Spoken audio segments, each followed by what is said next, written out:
Now we're ready to take a closer look at the DoDEA writing rubrics. I love these rubrics, and I'm sure those of you who have used them regularly will agree that they really do rock. For those of you who are new to DoDEA, you are going to love these rubrics, and they work in both ELA and social studies and science. They work in any class where students are going to be writing. They apply across because they bring in our college and career ready standards for literacy, which everyone is responsible for. So let's take a closer look at the DoDEA writing rubrics, or a review of those same rubrics. As you know, we began this implementation journey of the CCRSL standards. We've investigated, read, analyzed, and reviewed the DoDEA writing rubrics multiple times. Now it's time for us to revisit them with the intent of connecting the commonality and spiraling components of the rubrics and link them to the mastery of skills for our students. In addition, we will be utilizing these to create the single point rubric that you will be working on in our next module. Before we move on, you're going to notice that there is a link to introducing DoDEA's rubrics. You might want to click on that link so you can go ahead and have access to that as we go through and review the writing rubrics. So we have 3 common writing rubrics. They are argumentative writing, informative writing, and one for narrative writing. You may know that these rubrics are very similar to one another in this way. They highlight common features of good writing, regardless of what text type. So good writing, be it writing that persuades, explains, or tells a story, develops, organizes, and supports ideas, pays careful attention to word choice, and demonstrates a fluency with the conventions of the English language. All of our writing rubrics can be found in Schoology. So let's take a look at the 3 common rubrics in the development of ideas section. And just a reminder that these examples are only showing one section of each rubric. So we're looking at development of ideas for the common rubric for argument, informative, and narrative. So let's take about 2 minutes to review each of these components and look for the similarities and the differences. So let's just take 2 minutes to take a look at these.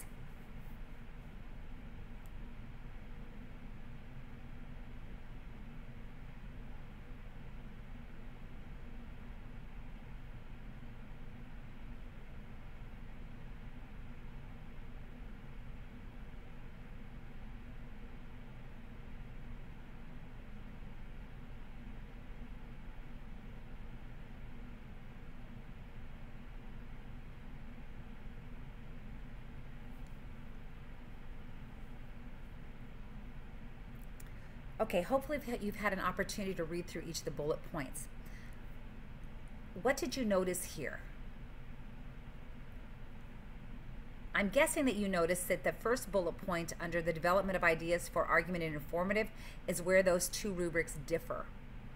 You also may have noticed that the narrative under development of ideas has much less information there, but the one consistent piece is the consistently appropriate to the task, purpose, and audience, which applies across all 3 of the common rubrics. Now we're going to take a look at the grade-specific rubric. We're going to look at development of ideas section again. This is for informative explanatory writing for grades 6, 7, and 8. So let's take a minute to read through each of the bullet points, looking for the similarities and the differences.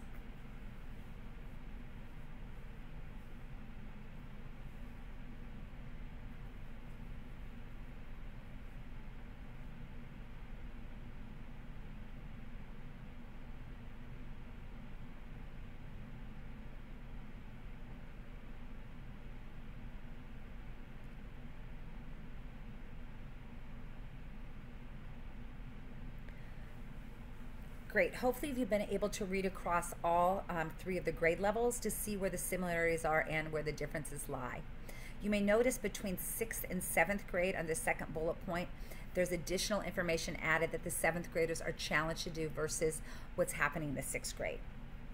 So now we see that development of ideas is consistent across the grades, and it evolves as we move across those grade levels. Let's take a look at a high school example. And you guys, just before we move on, these apply to social studies, ELA.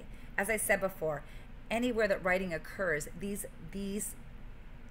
rubrics will support that writing craft. So here we are, we're looking at the grade-specific rubrics for the development of ideas section. This is the argument writing for grades 9, 10, and 11, 12. Let's take a minute to review those, looking for similarities and differences.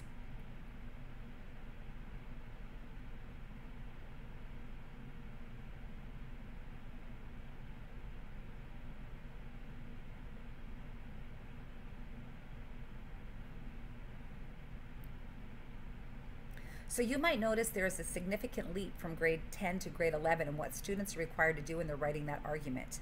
There's significant differences. The one similarity is the last one, the argument is appropriate to task, purpose, and audience. So we've taken a look at our common writing rubrics and then our grade-specific rubrics. We focused on informative text and argumentative text because those are the ones that we see the most in social studies, and they're also in ELA and science, etc.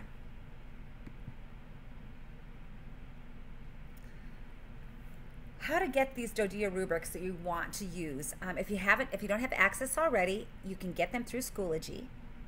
In the folder in Schoology, you're going to find an introduction to the DoDEA writing rubrics, which you have as well. You're going to find the common writing rubrics, the grade-specific writing rubrics, Schoology formatted rubrics, and writing rubric norming guidelines. All of that information is available in Schoology. So before we leave these rockin' rubrics behind, you're going to be using them as we move into the single point rubric, and you can also use them again this afternoon in our learning progression piece. So just a quote from the introduction of DoDEA's rubric for student writing: sharing rubrics system-wide allows teachers to establish a common language for discussing writing with students, to align assessment with instruction in a way that is consistent across schools, and to work towards common expectations for student achievement in writing. The utilization of these assessments across content areas will contribute to the development of our assessment-capable learners as they see these over and over again. Thank you.